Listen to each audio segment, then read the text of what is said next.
Hi guys. आज जो topic है वो पार्ट्स ऑफ स्पीच का एक ऐसा कंपोनेंट है, ऐसा पार्ट है जिसके बिना हम किसी सेंटेंस की कल्पना नहीं कर सकते हैं। That is very important part of the part of speech. Without that we cannot imagine even construct a single sentence. आप बिल्कुल सही समझ रहे हैं, मैं बात कर रहा हूँ वर्ब की बात कर रहा हूँ। वर्ब इतना इम्पॉर्टेंट है कि उसके बिना वर्ल्ड में कोई भी सेंटेंस बनाया नहीं जा सकता है। Therefore, it is very relevant and important to understand that the proper usage of verb. आज इस वीडियो में हम पूरा बात करेंगे और कितने प्रकार के वर्ब होते हैं उन वर्ब को हम समझेंगे। जैसे कि देख रहे हैं कि वर्ब, पहले जानते हैं कि वर्ब क्या है। वर्ब एक एक्शन और स्टेट को शो करता है। किसी वस्तु का एक्शन शो करता है या किसी का स्टेट शो करता है कि कौन सी वस्तु किस अवस्था में है और उसका एक्शन क्या हो रहा है। वर्ब का यूज क्या क्या है। हम वर्ब के यूज के बारे में बात करते हैं। वर्ब हम कहाँ का यूज कर सकते हैं। किसी सेंटेंस में हम एक्शन को हम डिनोट करने के लिए हम वर्ब का यूज करते हैं। उसके अलावा फिर हम पोजीशन की बात करते हैं। पोजीशन में आता है कि ओनरशिप की बात करते हैं कि इसका मालिक कौन है, वहाँ पे हम यूज करते हैं। फिर आता है तीसरा आता है इसका स्टेट या कंडीशन, कौन या कौन सी वस्तु, कौन सा व्यक्ति किस अवस्था में है, किस स्टेट में है, वहाँ पे हम वर्ब का यूज़ करते हैं। तो यूजेस तीन तरह के हैं, एक्शन, पोजीशन एंड स्टेट और कंडीशन और अदर सिचुएशन। हम इसके बारे में बाद में भी बात करते हैं। आइए समझते हैं कि वर्ब के टाइप्स कितने तरह के होते हैं। अक्सर कन्फ्यूजन रहता है। इस वीडियो को पूरा देखेंगे लास्ट तक, वर्ब के जितने भी आपको डाउट्स होंगे वो सारे क्लियर हो जाएंगे। जैसा कि आप देख रहे हैं स्क्रीन पे, वर्ब के मेन जो टाइप्स हैं तीन, finite, non finite and auxiliary. Auxiliary को हम हेल्पिंग भी बोलते हैं। फिनाइट को हम फर्दर हम सब डिवाइड करते हैं। पहला है ट्रांजिटिव वर्ब, दूसरा है इंट्रांजिटिव वर्ब, तीसरा है phrasal verb and fourth is linking verb. Again हम नेक्स्ट पे जाते हैं। नेक्स्ट जो कंपोनेंट्स है वो है नॉन फिनाइट। नॉन फिनाइट को फर्दर हमने डिवाइड किया है, सब डिवाइड किया है। पहला है जिरेंड, दूसरा इंफिनिटिव, फिर तीसरा है participle. Participle again it is divided into three components. One is present participle, another one past participle, and the last is perfect participle. Likewise हम तीसरे कंपोनेंट पे जाते हैं, that is auxiliary या helping verb। इसके भी दो सब डिवीजन है। पहला है प्राइमरी और दूसरा है मॉडल वर्ब। इसके अलावा भी आप देखते हैं कि अदर फॉर्म्स ऑफ वर्ब जो होते हैं, रेगुलर वर्ब है, दूसरा है रेगुलर वर्ब, फिर कॉजेटिव वर्ब, फिर फोर्थ है स्टेटिव वर्ब। इन तमाम जो टाइप्स हैं इसके बारे में हम इस वीडियो में चर्चा करते हैं। पहला हम देखते हैं फिनाइट वर्ब के बारे में।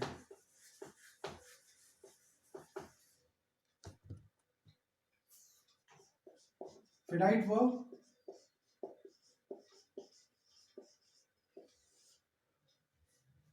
वर्ब ये मेन वर्ब होता है।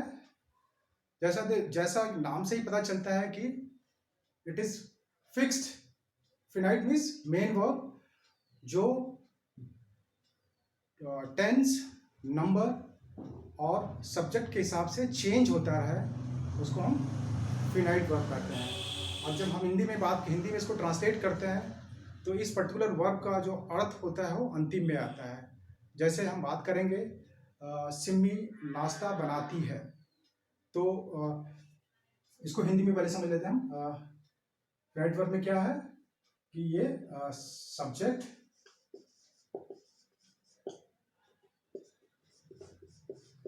Number and tense. Subject, number and tense के हिसाब से ये बदलता रहता है। ये जो वर्ब की स्पेशलिटी है, एज पर सब्जेक्ट, सब्जेक्ट के हिसाब से बदलेगा, नंबर के हिसाब से बदलेगा और टेंस के हिसाब से बदलेगा। टेंस अगर प्रेजेंट टेंस है तो बदल जाएगा, पास्ट टेंस हो तो बदल जाएगा, फ्यूचर टेंस है तो फ्यूचर टेंस बदल जाएगा। और हिंदी में जो है, हिंदी में क्या होगा कि जब हम इसका अर्थ लगाएंगे तो इसका जो इस पर्टिकुलर वर्ब का जो मीनिंग होगा वो अंतिम में आता है। जैसे मैंने बताया था, हिंदी में देख लीजिए आप, उदाहरण समझिए।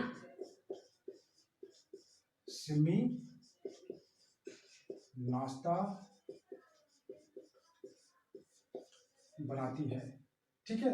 यहाँ पे वर्ब जो है आपको बनाती है, ये आपका वर्ब है, ये लास्ट में आएगा। अगर हम इसको ट्रांसलेट करेंगे तो क्या होगा इंग्लिश में? सिमी कुक्स ब्रेकफास्ट। यहाँ पे वर्ब जो हमारा इस कॉम्बिनेशन में है, subject, verb and object, SVO combination में है। तो कहने का मतलब ये है कि जो फिनाइट वर्ब में नंबर के हिसाब से, टेंस के हिसाब से और सब्जेक्ट के हिसाब से ये बदलता रहता है। इसके जो फर्दर मैंने बताया था, इसके फर्दर दो पार्ट होते हैं। फिनाइट वर्ब के आप देखते हैं जो पार्ट्स बताया गया था, कौन कौन सा है। पहला आपका है ट्रांजिटिव वर्ब। ट्रांजिटिव वर्ब क्या होता है? ट्रांजिटिव वर्ब जो है एक एक्शन वर्ब है और ये इसको it requires a definite object to receive the action. कहने का मतलब ये है कि अब इसको अपना अर्थ बताने के लिए एक पर्टिकुलर ऑब्जेक्ट की जरूरत पड़ती है, तब ये अपना अर्थ जो है स्पष्ट कर पाता है। और ये सुनिश्चित करने के लिए हम जो है क्वेश्चन पूछते हैं वर्ब से, व्हाट एंड whom से, राइट। तो हम यहाँ पे देखते हैं, एग्जाम्पल से समझते हैं। Mohan plays cricket, right. Example is Mohan plays cricket. यहाँ पे आपका जो है देखिए, मोहन क्या हो गया? सब्जेक्ट हो गया। प्लेज आपका वर्ब हो गया। यहाँ पे ये आपका हो गया ऑब्जेक्ट। दैट मीन्स अगर ये ऑब्जेक्ट नहीं होता, मैंने हटा दिया यहाँ पे, अगर ये ऑब्जेक्ट नहीं होता मोहन प्लेज, दैट मीन्स अर्थ यहाँ पे स्पष्ट नहीं है। The meaning of the sentence is not clear without object. That is why it is called transitive verb. It requires particular object to receive the action of the sentence. यहाँ पे मैंने अगर लगाते हैं Mohan plays cricket, that means कि Mohan cricket खेलता है। Action जो है यहाँ पे प्लेज है, प्लेज जो है ऑब्जेक्ट को चाहिए। क्लियर यहाँ पे? एंड मैंने बताया था कि आपको इसको डिसाइड करने के लिए you can ask question with what and who. अब यहाँ पे देखिए, Mohan plays cricket, what plays cricket, Mohan plays what, Mohan plays what, तो आपका आंसर आएगा क्रिकेट।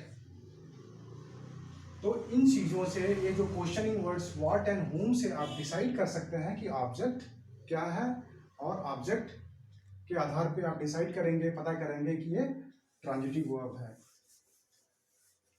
नेक्स्ट में आते हैं। नेक्स्ट जो अब है इंट्रांजिटिव। इंट्रांजिटिव वर्ब, ये ट्रांजिटिव वर्ब से इंटायर एकदम अपोजिट है। इसमें व्हाट एंड whom से अगर हम क्वेश्चन पूछते हैं तो ऑब्जेक्ट नहीं आता है और ये अपने आप पे इनकम्प्लीट होता है मीनिंग में। जैसे एग्जांपल पे लेते हैं, ही किक्स या सी सिंग्स। यहाँ पे अर्थ जो है स्पष्ट नहीं है। ही किक्स, क्या करता, क्या किक किया, कुछ पता नहीं चल पा रहा है, ठीक है। नेक्स्ट एग्जांपल लेते हैं, सी सिंग्स, गाती है, वह गाती है, क्या गाती है, that is uncertain, that is unknown. So in intransitive verbs, the meaning of the sentence is not clear and not, ठीक है। अगला जो नेक्स्ट जो पार्ट होता है फिनाइट वर्ब का, वो होता है आपका लिंकिंग वर्ब। लिंकिंग वर्ब जो होता है, जैसा आप इसके जो मतलब से समझ पा रहे हैं, जो वर्ड की जो मीनिंग है, दैट इटसेल्फ सिग्निफाइज या notify that link, it links, ये लिंक करता है सब कुछ। लिंक किसको करता है? ये जो सब्जेक्ट जो है, ये सब्जेक्ट को बाय ये लिंक करता है ऑब्जेक्ट से, right. What is linking verb? By linking subject to a noun और adjective that helps additional information to the about subject. इसमें जो आपका जो लिंकिंग वर्ब जो होता है वो बी फॉर्म में होता है, बी फॉर्म में होता है linking verb, right. Be form में, बी फॉर्म क्या होता है? Is are am was were, ये आपका बी फॉर्म में, इसमें लिंकिंग वर्ब यूज होगा। और लिंकिंग वर्ब को हम जो है तीन तरह के जो सेंटेंस होता है उसमें हम यूज कर सकते हैं। दैट वन इज आपका नेगेटिव सेंटेंस में यूज कर सकते हैं, देन आपका इंट्रोगेटिव में यूज कर सकते हैं, एंड फिर आपका पॉजिटिव में यूज कर सकते हैं। इस तरह के सेंटेंस में हम इसको लिंकिंग वर्ब को यूज कर सकते हैं। एग्जांपल देखते हैं। एग्जांपल में आपका है कि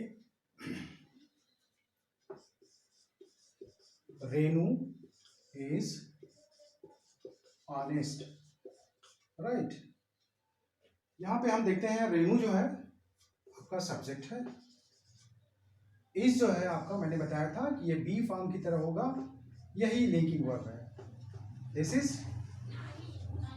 is linking verb, right.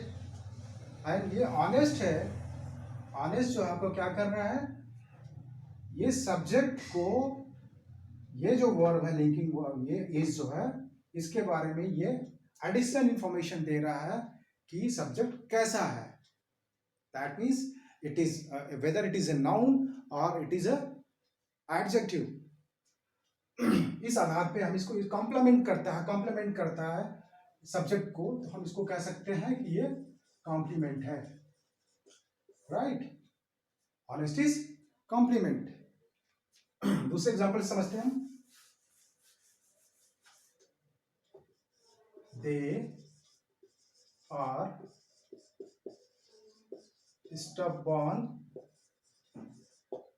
Child. They, आपका दे यहां पे फिर again subject, are linking verb, be form में है linking verb, and this is what? A complement. Again ये आर जो है, इसको आपको लिंक कर रहा है सब्जेक्ट को, ये बताने के लिए कि ये एडिशनल इंफॉर्मेशन दे रहा है कि कैसा है। दे आर स्टबॉर्न चाइल्ड, जो स्टबॉर्न चाइल्ड है ये, इसमें एडिशनल इंफॉर्मेशन सब्जेक्ट को दे रहा है। क्लियर? नेक्स्ट जो आपका आता है that is phrasal verb.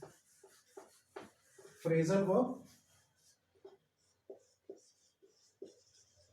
Phrasal verb क्या होता है?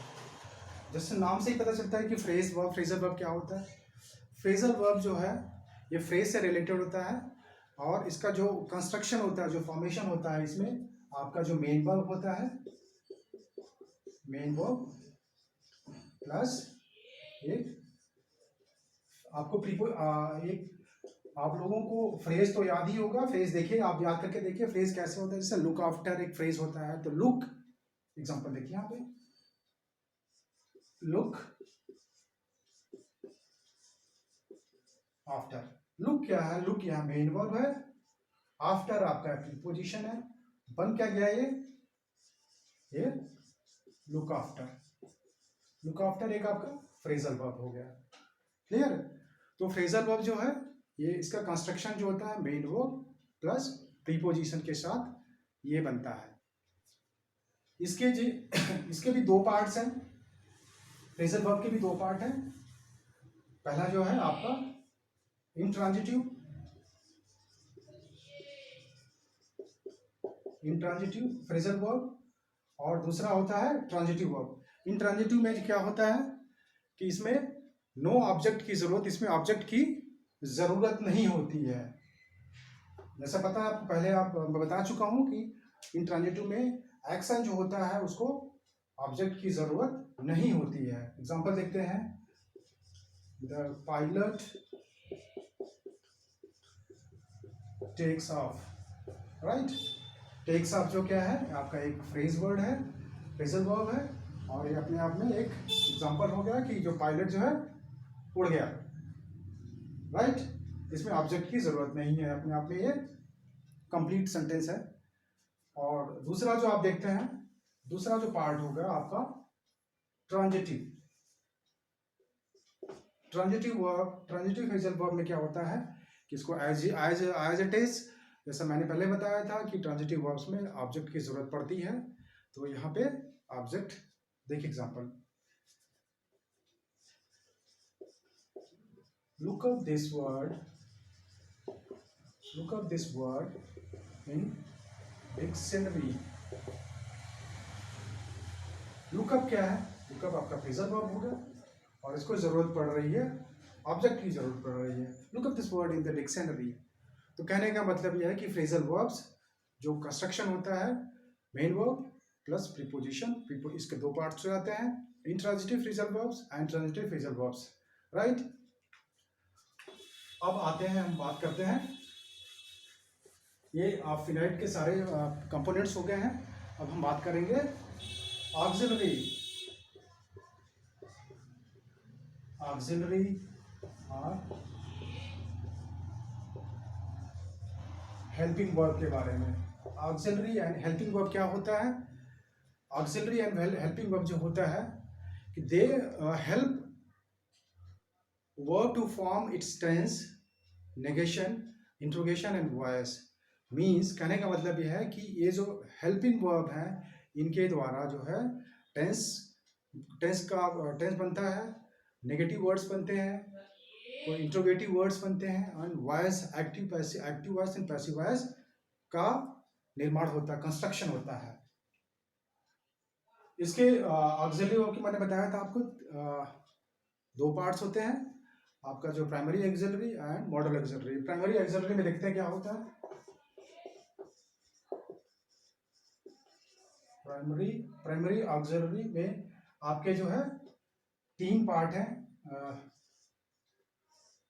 बी, डू एंड है, right.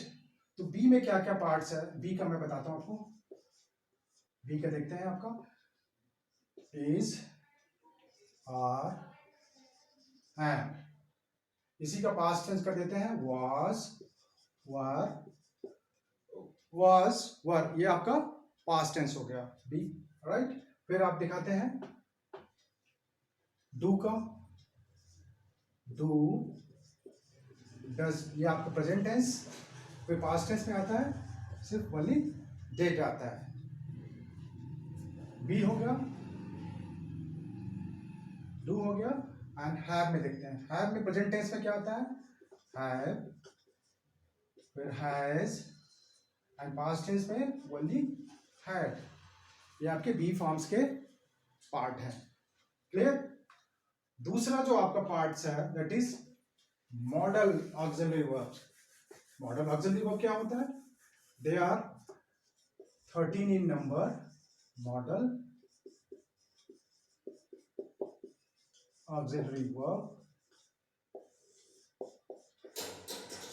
They are 13 in number, model auxiliary verbs. They are 13 in numbers. They are used on certain occasions like ability, capacity, probability, permission, command, duty, compulsion, etc. इनको हम यहाँ पे use करते हैं, इनके occasions होते हैं। कैसे यूज करते हैं, जो फॉर्मेशन क्या होगा सेंटेंस का, इसमें पहला जो मॉडल वर्ब होगा, मॉडल वर्ब के मैं बताता हूँ क्या क्या होता है। 13 होते हैं संख्या में, आप देख लीजिए, एक एग्जांपल बता देता हूँ या बोल देता हूँ आपको। Can, could, may, might, shall, should, will, would, must, ought to, used to, need and dare, ये आपके जो है 13 जो है 13 मॉडल ऑक्सिलरी वर्ब्स हैं। इनको डिफरेंट ऑकेजन्स पे यूज़ किया जाता है। ये आपको बता दिया जाता है, जहाँ एबिलिटी की बात होती है, जहाँ कैपेसिटी की बात होती है, जहाँ संभावना की बात होती है, जहाँ आपको परमिशन लेने की ज़रूरत होती है, जहाँ कमांड्स की बात होती है, जहाँ ड्यूटी की बात होती है, जहाँ कंपल्सन की बात होती है, वहाँ पे हम मॉडल ऑक्सिलरी की वर्ब्स यूज़ करते हैं। कैसे यूज़ करते हैं हम उसकी बात करते हैं, देखते हैं सेंटेंस कैसा इसका फॉर्मेशन होगा। इसको हम बनाने के लिए पहले हम डालेंगे आपका मॉडल वर्ब रहेगा, उसके बाद मेन वर्ब रहेगा। एग्जांपल देखते हैं, आई कैन गो। कैन आपका मॉडल वर्ब, गो आपका मेन वर्ब। मेन वर्ब तो यहाँ पे क्लियर ये हो गया कि जब हम मॉडल ऑक्सिलरी को यूज करते हैं, मॉडल ऑक्सिलरी बीच में आएगा, उसके बाद ये फॉलो कर, मेन वर्ब जो है फॉलो करेगा। Main verb will follow modal auxiliary verb. Clear? I can go, you may come. फिर मे आपका मॉडल ऑक्सिलरी है और ये कम जो है आपका मेन वर्ब है। क्लियर? नेक्स्ट आपका नेक्स्ट वर्ब जो है आपका, नेक्स्ट मॉडल ऑक्सिलरी में आपका हो गया helping auxiliary, helping verb. Primary हो गया, प्राइमरी आपका हो गया, प्राइमरी ऑक्सिलरी हो गया, मॉडल ऑक्सिलरी हो गया। फिर आप देखते हैं तीसरा जो कंपोनेंट्स होता है वो आपका non finites. Non finite verb, as you all know, what is finites? Finites is just opposite to finites is just non-finites are just opposite to finites. Okay, when a main verb in a sentence is used for other expression rather than the main verb, it is known as a non-finites. कहने का मतलब ये है कि जब हम main verb का use verb की तरह न करके किसी और अर्थ में इसका यूज करते हैं, तो वहां पे हम इसको नॉन फिनाइट्स कहते हैं। मेन वर्ब रहेगा लेकिन हम उसको वहाँ पे एक वर्ब की तरह ना यूज करके किसी अन्य अर्थों में हम उसको वहाँ पे यूज करेंगे, दैट इज नॉन फिनाइट्स उसको हम कहा जाता है। राइट? इसके तीन कंपोनेंट्स मैं बता चुका हूँ आपको, तीन पार्ट्स हैं। पहला जिरेंड है, दूसरा है पार्टिसिपल, तीसरा है आपका इन्फिनेटिव। आइए हम समझते हैं क्या क्या है। पहला है जिरेंड। जिरेंड जिरेंड क्या होता है? जिरेंड जो होता है, it is used as a noun. इसको हम नाउन की तरह यूज करते हैं। Gerund used as a noun. इसका फॉर्मेशन क्या होगा, हम कैसे जानेंगे कि ये जिरेंड है? जिरेंड के जो फॉर्मेशन के लिए आपका मेन वर्ब ले लीजिए, मेन वर्ब प्लस आईएनजी, ये आपका फॉर्मेशन है। राइट? देखिए मेन वर्ब कोई भी लीजिए, मेन वर्ब आपके ले लीजिए। मेन वर्ब क्या होगा आपका, लीजिए गिव प्लस आईएनजी, गिविंग, ये आपका बन जाएगा जिरेंड। ठीक है, जिरेंड गिविंग जो बनाया मैंने, गिविंग हो गया जिरेंड। अब इसको जब हम सेंटेंस में यूज करेंगे तो कैसे होगा ये आप समझते हैं, ये देखते हैं कैसे यूज करेंगे। गिविंग सारा आई मीन जैसे मेन वर्ब प्लस आईएनजी सारे जिरेंड नहीं हो जाएंगे, जहां पे अर्थ इसका नाउन की तरह होगा वहां ही ये इसको हम जिरेंड कहेंगे। जैसे अच्छा, इसके अलावा हिंदी में अगर हम इसको जब पढ़ते हैं, इसका अर्थ लगाते हैं, तो वहां पे इसके अर्थ में लास्ट में जो है ना, नी, ने आता है। कहने मतलब यह है कि जब हम कोई सी सेंटेंस इंग्लिश का रहेगा, जब हम उसको हिंदी में उसकी व्याख्या करेंगे, अर्थ लगाएंगे, तो ना, नी, ने के आधार पे आएगा। एग्जांपल देखते हैं, smoking is injurious to health. Right? देखिए यहाँ पे स्मोकिंग आपका क्या है, जिरेंड। कैसे बना है स्मोक, मैं बता देता हूँ। स्मोक आपका main verb plus ING. Clear? Smoking हो गया। Smoking is injurious to health, Hindi में क्या मतलब है? धूम्रपान करना नुकसानदेह है। ठीक है, तो इसका ये मतलब हो गया धूम्रपान करना तो धूम्रपान करना लास्ट में ना आया, लास्ट में ना आया। और यहाँ पे इसकी स्टेटस क्या है, स्टेटस यहाँ पे क्या है, स्टेटस यहाँ पे नाउन है। ये स्मोकिंग जो है यहाँ पे नाउन है, स्टेटस यहाँ पे इसका स्मोकिंग नाउन है, और हिंदी में इसका ना आ रहा है, धूम्रपान करना। ठीक है, ऐसे दूसरा एग्जांपल देखते हैं। Walking, walking is a good exercise. Walking, walk से बना है WALK, walk plus ING, walking. Walking gerund है, walking is good exercise. Hindi में इसका मतलब होगा टहलना, बताया था ना, अंतिम में ना आया, टहलना। टहलना एक अच्छा कसरत है, अच्छी एक्सरसाइज है, अच्छा व्यायाम है। तो और इसका स्टेटस क्या है, स्टेटस यहाँ पे ये नाउन की तरह काम कर रहा है। यहाँ पे क्लियर हो गया आपका, जिरंड नाउन की तरह काम करेगा, मेन प्लस ING लगाएंगे, और हिंदी में नानी ने इसका अर्थ होगा। दूसरा आता है आपका पार्टिसिपल। पार्टिसिपल जो होता है, पार्टिसिपल क्या, फिर अगेन इसके participles, it is used as a verb and adjective. इसका जो ओकेजन होगा यूज करने का, जैसे मैंने बताया था जिरंड नाउन की तरह यूज होगा, पार्टिसिपल जो यूज होगा ये यूज होगा वर्ब की तरह और एडजेक्टिव की तरह यूज किया जाएगा। हिंदी में इसका अर्थ होगा करके, करता हुआ, या कर करके, ऐसे शब्द इसका हिंदी में वर्ब का अर्थ आएगा। राइट। इसके भी 3 पार्ट्स हैं आप पार्टिसिपल के,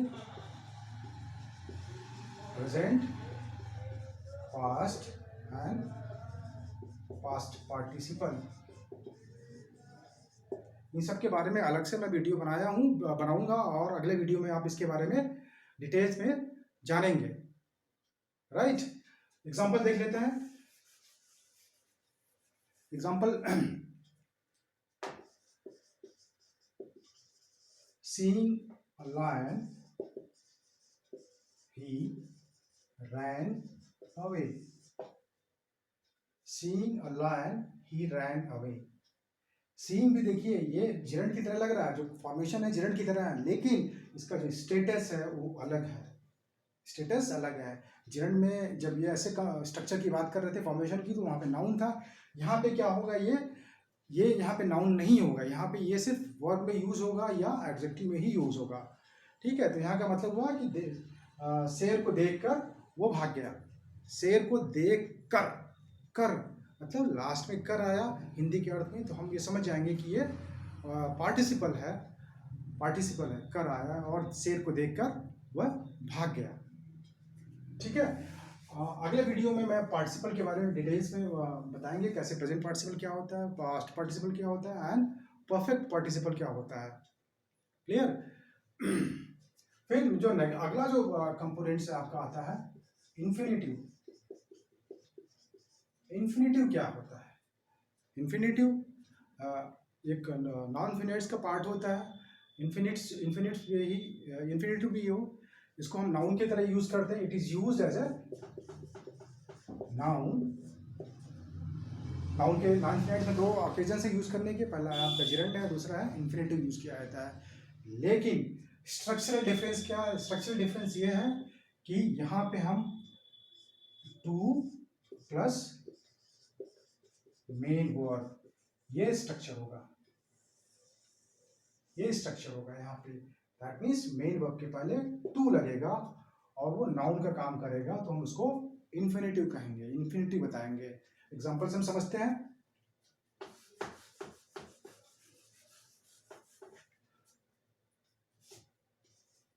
एग्जांपल से Saroj like to walk. Right, यहां पे देखिए to walk, to walk Hindi में जब अगर हम इसका अर्थ लगाएंगे तो इसका भी अर्थ वही होगा जैसे कि जिरंड में होता है ना, नी, ने। लेकिन स्ट्रक्चर डिफरेंस ये है कि यहाँ पे टू लगता है वर्ब में और जिरंड में ING लग रहा था। क्लियर? जेरंड में आईएनजी लग रहा था, लेकिन यहाँ आईएनजी नहीं लग रहा है, यहाँ पे वर्ब के पहले, मेन वर्ब के पहले टू लगाया जा रहा है। सरोज को टहलना अच्छा लगता है। टहलना, टहलना, ना आया है लास्ट में, टहलना अच्छा लगता है। तो ऐसे वर्ब्स, ऐसे ऑक्सिलरी वर्ब्स जो मेन वर्ब के पहले टू लगते हों और जो नाउन को, नाउन का अर्थ बताएं, उसे हम इन्फिनिटिव बताते हैं, इन्फिनिटिव कहेंगे। इसके अलावा भी कुछ वर्ब्स होते हैं, जैसे बताया था आपको मैं कि रेगुलर वर्ब क्या होते हैं। Regular verb, regular verb, regular verb वो ऐसे वर्ब्स होते हैं कि जिसका हम second form and third form, I mean past, past participle and past participle जो होता है, पास्ट, वो अलग से होता है। सेकंड जो ईडी या डी लगा के बनाया जाता है, ईडी, डी लगेगा और ईडी लगता है। Second form and third form of the verb बनता है, कैसे बनता है? डी लगा करके या ईडी लगा करके बनाते हैं, उसको हम रेगुलर वर्ब कहते हैं। एग्जांपल, प्ले, प्ले को हम बताएंगे क्या लगाएंगे यहाँ, अगर हम सेकंड फॉर्म बनाना है तो played, PLAED, played, played, played हम बनाएंगे और हो जाएगा ये सेकंड फॉर्म या थर्ड फॉर्म। दूसरा एग्जांपल देखते हैं हम, एडवाइज, क्या बनाएंगे सेकंड फॉर्म बनाने के लिए? एडवाइज्ड, ईडी हमने लगाया है, यहाँ पे डी लगाया, यहाँ पे हमने ईडी लगाया। डी और ईडी से जो सेकंड या थर्ड फॉर्म बनता है उसको हम रेगुलर वर्ब कहते हैं। इसी का अपोजिट होता है irregular, irregular verb. Irregular verb क्या होता है? जो इस तरीके से डी और ईडी के लगाने से सेकंड या थर्ड फॉर्म वर्ब को नहीं बनता, उसको हम इर्रेगुलर वर्ब कहते हैं। एग्जांपल आप जानते हैं, जैसे आपका know, know, knew, known, go, went, gone, bring, brought, brought, like many examples are there, ये irregular verb होते हैं। तीसरा आपका जो आता है that is causative verb। causative verb क्या होता है? causative verbs are those kind of verbs in this we don't perform any action directly, but we get it done by the some other person, by the some other person means second person।